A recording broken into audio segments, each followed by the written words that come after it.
स्थल मंडल के कुल क्षेत्रफल के कितने प्रतिशत भाग में पर्वतों का विस्तार है? तो इसका उत्तर क्या होगा? इसका उत्तर ए होगा, 26% है। विश्व में बहुत सारे पर्वत हैं, जैसे सबसे नवीन वलित है, अवशिष्ट है, ज्वालामुखी है। लेकिन एक चीज जानिए कि विश्व में जो कुल पर्वतों का विस्तार है, क्षेत्रफल, वो करीब 26% है। लेकिन यहाँ रहती क्या है? यहाँ सिर्फ रहती है 1% जनसंख्या। देखिए आप, मतलब विश्व के 26% भाग में 1% जनसंख्या रहती है, जिसका मुख्य कारण है कि पर्वतीय क्षेत्र की जो जलवायु है, मृदा है, या जीवन लायक जो अवस्थाएं हैं, वो अनुकूल नहीं है। पर्वत की गणना किस श्रेणी के स्थल रूपों में की जाती है? प्रथम श्रेणी, द्वितीय श्रेणी, तृतीय श्रेणी, इनमें से कोई नहीं। तो जान लीजिए क्या क्या है। फर्स्ट श्रेणी के अंदर आते हैं महाद्वीप, महासागर। सेकंड श्रेणी के अंदर आते हैं पर्वत, पठार, मैदान। थर्ड श्रेणी के अंदर आते हैं पर्वत, पठार, मैदान पर नदी, वायु, हिमानी, समुद्र द्वारा निर्मित स्थलाकृति, है ना। तो कौन सा श्रेणी हो गया ये पर्वत? ये बी, द्वितीय श्रेणी हो गया। पर्वतों की उत्पत्ति से संबंधित रेडियो सक्रियता सिद्धांत का प्रतिपादन किसने किया था? ए जॉली, बी डेली, सी डाना, डी रीड। तो इसका उत्तर है ए जॉली ने किया था, और ये सिद्धांत 1925 में दिया गया था। इसको और भी नाम से जाना जाता है, जैसे तापी चक्र सिद्धांत और पृथ्वी के धरातल का इतिहास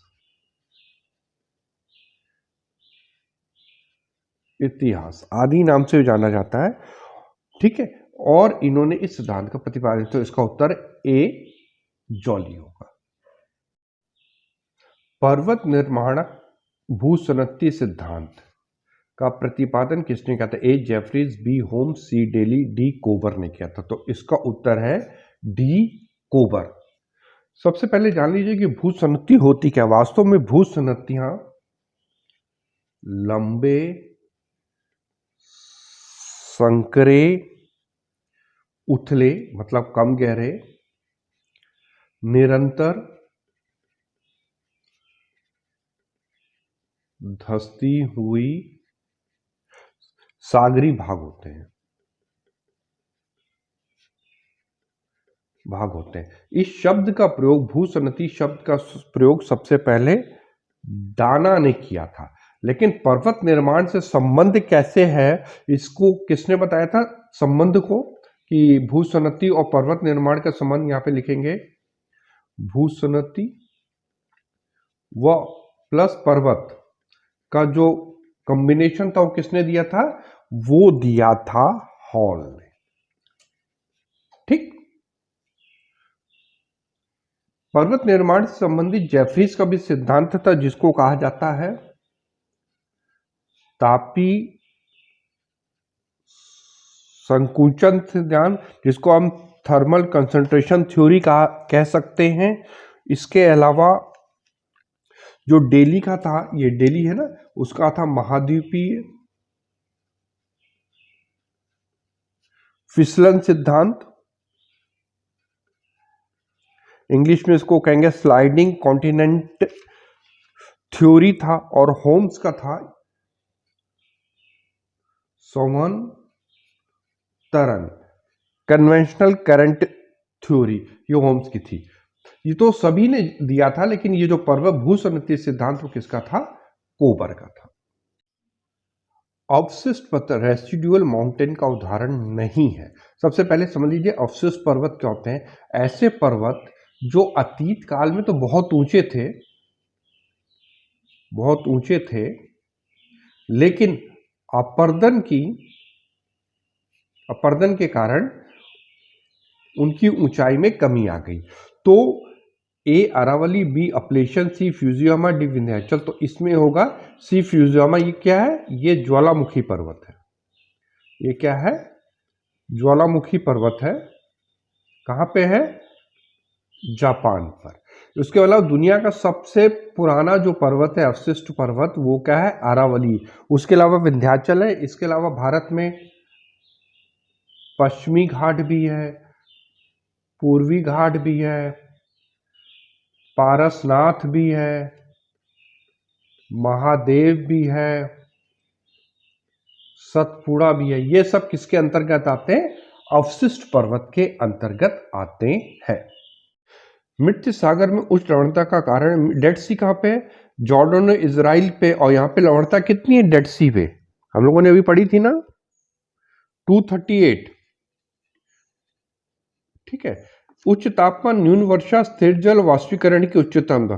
देखिए, इस क्षेत्र में न्यून वर्षा भी होती है, स्थिर जल भी होता है, लेकिन जो सबसे महत्वपूर्ण कारण है वाष्पीकरण की उच्चतम दर, क्योंकि स्वच्छ जल की आपूर्ति हो नहीं रही और वाष्पीकरण की प्रक्रिया अधिक लगातार हो रही है, जिसके कारण डेड सी में लवणता बहुत अधिक पाई जाती है। ये है कहाँ पे? ये है जॉर्डन और इजराइल के बॉर्डर पे। जॉर्डन व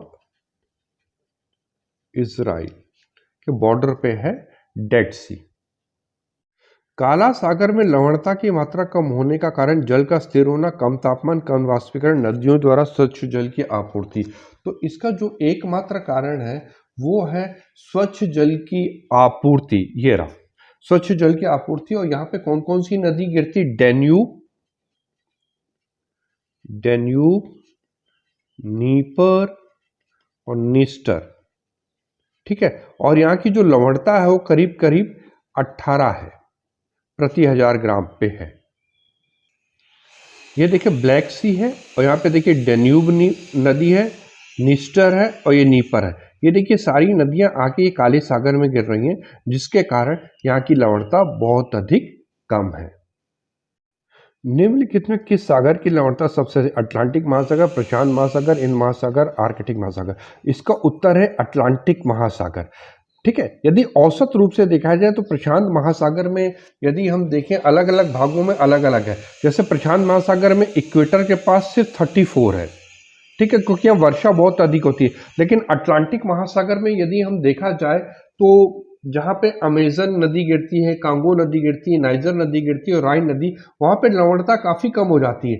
लेकिन इसके विपरीत दक्षिणी अटलांटिक महासागर में लवणता की मात्रा बहुत अधिक है, क्योंकि वहाँ पे स्वच्छ जल की आपूर्ति कम होती है। तो इसमें सबसे जो सही उत्तर है वो ये है, ए अटलांटिक महासागर। उत्तर सागर में अपेक्षित अधिक लवणता का कारण है अधिक वाष्पीकरण, न्यून वर्षा, उत्तरी अटलांटिक प्रवाह, अधिक तापमान। तो इसका उत्तर है उत्तरी अटलांटिक प्रवाह, जो एक संयुक्त धारा है लेब्राडोर और गल्फ स्ट्रीम की, जो नॉर्वेजियन धारा के रूप में उत्तरी सागर में पहुंचती है, जिसके कारण वहां पे अधिक लवणता की मात्रा पाई जाती है। ग्रीष्म ऋतु में उच्च अक्षांशों में महासागरीय जल की लवणता घट जाती है, बढ़ जाती है, एक समान रहती है, इनमें से कोई नहीं। इसका कारण है घट जाती है, जिसका प्रमुख कारण है बर्फ का पिघलना, जिससे क्या होता है? स्वच्छ जल की आपूर्ति हो जाती है और सागरीय जल की लवणता कम हो जाती है। निम्नलिखित में से किस परत को बैरिस्फीयर कहा जाता है? वायुमंडल की ऊपरी परत को, पृथ्वी की सबसे ऊपरी परत को, पृथ्वी की आंतरिक परत को, पृथ्वी की मध्यवर्ती परत को। तो इसका उत्तर क्या होगा? ये वाला सी, पृथ्वी की आंतरिक परत को बैरिस्फीयर कहा जाता है। हम इसको चित्र के माध्यम से यहाँ पे देखते हैं। देखिए, ये संपूर्ण पृथ्वी है, एक मान लेते हैं हम लोग। ठीक है। ये तो ऊपरी की परत क्या है? जिसको हम कहते हैं स्थल मंडल। ये क्या है? स्थल मंडल। इंग्लिश में हम इसको कहेंगे लिथोस्फेयर। इसको क्या कहेंगे हम? लिथोस्फेयर। और ये करीब 200 किलोमीटर तक इसकी गहराई है। 200 किलोमीटर की गहराई है और इसमें ग्रेनाइट चट्टानों की अधिकता पाई जाती है और इसका घनत्व करीब 3.5 है। तो ये क्या ऊपरी भाग क्या है? Lithosphere L. बीच के भाग को कहते हैं पाइरोस्फेयर। पाइरोस्फेयर, ठीक है, पी, इसके लिए वर्ड हम यूज करेंगे पाइरोस्फेयर। ये करीब करीब 2880 किलोमीटर की गहराई पे है और यहां बेसाल्ट, ये बहुत ध्यान रखिएगा, बेसाल्ट की अधिकता मिलती है और इसका घनत्व है 5.6।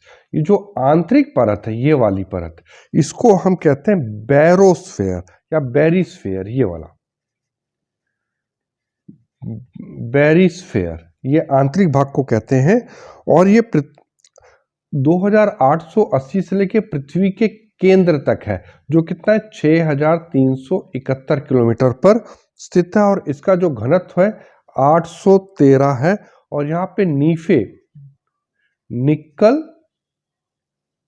निकल प्लस फेरियम की अधिकता है। तो ऊपरी परत को क्या कहेंगे? लिथोस्फेयर। मध्यवर्ती भाग को कहेंगे पायरोस्फेयर और सबसे आंतरिक भाग को बेरिस्फेयर, बीपीएल, बिलो पॉवर्टी लाइन। यदि हम वर्ड याद रख लें तो हम इसको आसानी से कर लेंगे। तो इसका उत्तर क्या है? तीसरा, पृथ्वी की सबसे आंतरिक परत।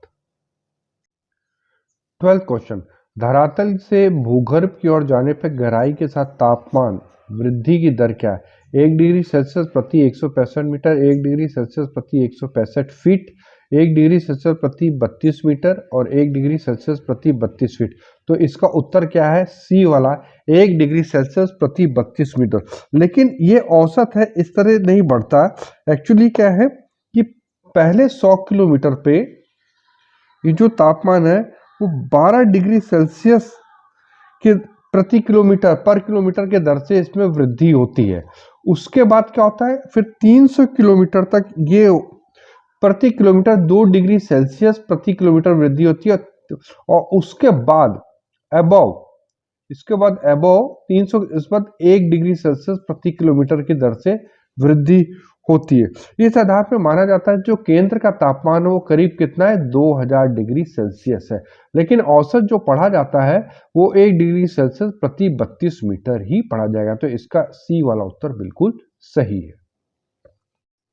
13, पृथ्वी की आंतरिक संरचना के अनुसार भूगर्भ का विभाजन भूपटल, मेंटल, कोर में किया गया। यह विभाजन जेफरीज, होम्स, डेली और ग्रांट का, ये है ग्रांट का। और ये किसके आधार पे है? भूकंपीय तरंगों के आधार पे। याद रखिएगा, ये किसके आधार पे किया गया है?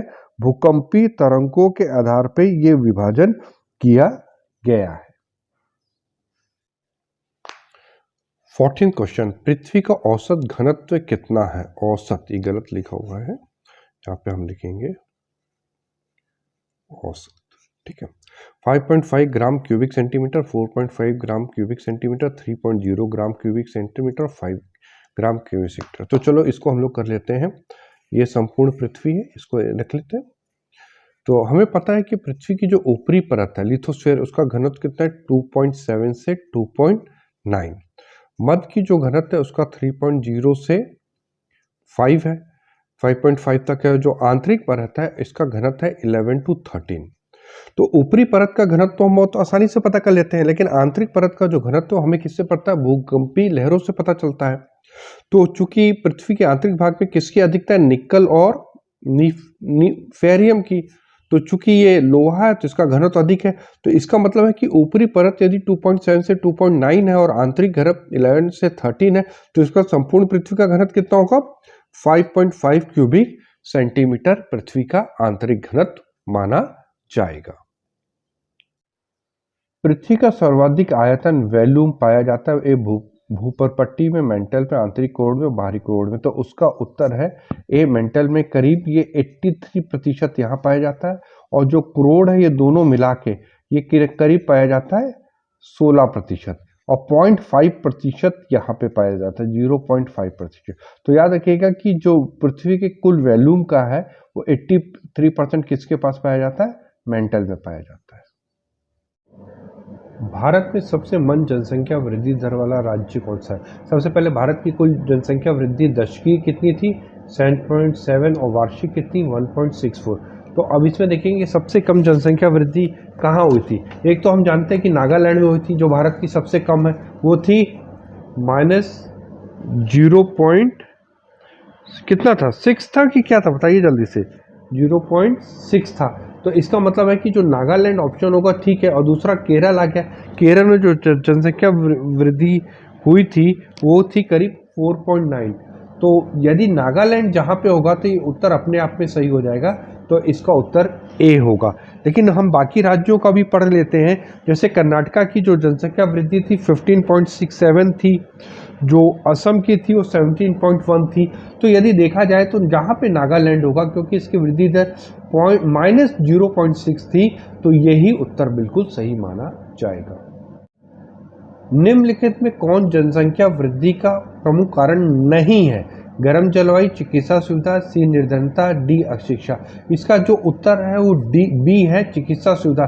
क्योंकि जनसंख्या वृद्धि में नहीं, जनसंख्या कम करने में इसकी महत्वपूर्ण भूमिका रहती है। और भारत में कहते हैं कि चूंकि भारत उष्णकटिबंधीय जलवायु में है, तो इसकी वजह से यहाँ पे जो मैच्योरिटी लेवल है वो जल्दी पा ली जाती है। तो इसकी वजह से यहाँ पे शादियाँ जल्दी होती है, बच्चे ज़्यादा होते हैं। निर्धनता भी एक बहुत बड़ा कारण है, क्योंकि लोगों को लगता है कि जो मनोरंजन का जो साधन है सिर्फ एक सेक्स साधन है, जिसकी वजह से यहाँ पे जनसंख्या अधिक है। और दूसरी अशिक्षा भी कारण है, क्योंकि बहुत सारी धार्मिक मान्यताएं हैं कि जो बच्चे हैं वो भगवान की देन है, और उनको लगता है कि हमारे जितने अधिक बच्चे होंगे उतना अधिक वो कमाएंगे और उतना ही अधिक पैसा आएगा।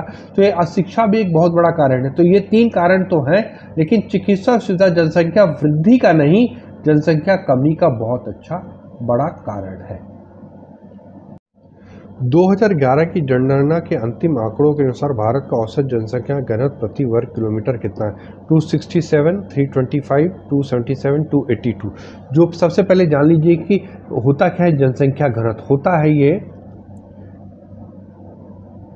कुल जनसंख्या किसी क्षेत्र की बाई प्रति वर्ग किलोमीटर क्षेत्रफल, प्रति वर्ग किलोमीटर क्षेत्रफल। ठीक है। यदि हम यहाँ पे प्रति वर्ग ना होकर कुल क्षेत्रफल लिख देंगे तो वो भी चलता है। तो प्रति वर्ग किलोमीटर क्षेत्रफल है। तो इसके हिसाब से जो भारत की जो प्रति वर्ग किलोमीटर क्षेत्रफल 382 थी। जो 325 है ये कब थी? 2001 में। जो हाईएस्ट डेंसिटी वाले राज्य हैं, हाईएस्ट डेंसिटी वाले राज्य हैं, सबसे पहले है बिहार, जहाँ की डेंसिटी 1106 व्यक्ति प्रति वर्ग किलोमीटर। उसके बाद आती है वेस्ट बंगाल और 3rd नंबर पे आता है केरल। और यदि हम लोएस्ट देखा जाए तो सबसे लोएस्ट है अरुणाचल प्रदेश। अरुणाचल प्रदेश करीब 17 व्यक्ति प्रति वर्ग किलोमीटर आते हैं। उसके बाद आता है मिजोरम और सिक्किम। मिजोरम यहाँ पे आते हैं 52 और सिक्किम में आते हैं करीब 86 व्यक्ति प्रति वर्ग किलोमीटर। तो याद रखिएगा जो भारत की 2011 में जनसंख्या घनत्व थी 382 के लगभग थी। 2011 की जनगणना के अंतिम आंकड़ों के अनुसार भारत का सबसे कम जनसंख्या घनत्व वाला राज्य कौन सा है? यदि हम सारे राज्यों को पहले घनत्व लिख लेते हैं तो आपको क्लियर हो जाएगा। मिजोरम की कितनी है? 52 है। मणिपुर की कितनी है? 128 प्रति वर्ग किलोमीटर है। और त्रिपुरा की 350 है। और अरुणाचल प्रदेश की कितनी है? 17 है। अभी मैंने उत्तर ऊपर किया था, लेकिन तब भी मैंने इसको फिर से लिख दिया है। तो इसका आंसर क्या होगा? सी, अरुणाचल प्रदेश। वर्ष 2011 की जनगणना से उत्तर प्रदेश राज्य का जनसंख्या घनत्व 904, 881, 819, 829। ये इसका जो उत्तर है 829 है। कई किताबों में आपको 828 भी लिखा मिल सकता है, लेकिन 829 बिल्कुल सही है। तो इसका जो सब उत्तर प्रदेश का घनत्व है कितना है? 829। पृथ्वी चक्रवात किस क्षेत्र में उत्पन्न होते हैं? भूमध्य रेखीय क्षेत्र में, आर्कटिक क्षेत्र में, मरुस्थलीय क्षेत्र में, शीतोष्णकटिबंधीय। तो इसका उत्तर है मरुस्थलीय क्षेत्र में। वास्तव में ये जो उत्पन्न होते हैं उपोष्ण कटिबंधीय उच्च दाब के क्षेत्र। इसका मतलब है tropical high pressure belt area में ये होते हैं 25 डिग्री से 35 डिग्री, है ना। नॉर्थ एंड साउथ दोनों होते हैं, उन क्षेत्रों में इनकी उत्पत्ति होती है ज़्यादा। चक्रवात की आकृति सामान्यतः गोलाकार, अंडाकार, त्रिभुजाकार और उपयुक्त सभी। तो इसकी उत्तर भी है ए, गोलाकार होती है। प्रति चक्रात में वायु की दिशा क्या होती है, देखिए यहाँ पे हम बना देते हैं, फिर आपको बहुत क्लियर हो जाएगा। यहाँ पे हाई प्रेशर है और यहाँ पे लो प्रेशर है। ये नॉर्दर्न हेमिस्फीयर का है, तो यहाँ पे हवा कहाँ होती है, कैसे होगी बताइए जल्दी। केंद्र से बाहर क्यों जाएगी, क्योंकि हवा हाई प्रेशर से लो प्रेशर की तरफ जाती है और ये घड़ी के सुई के अनुकूल चलती है, ऐसे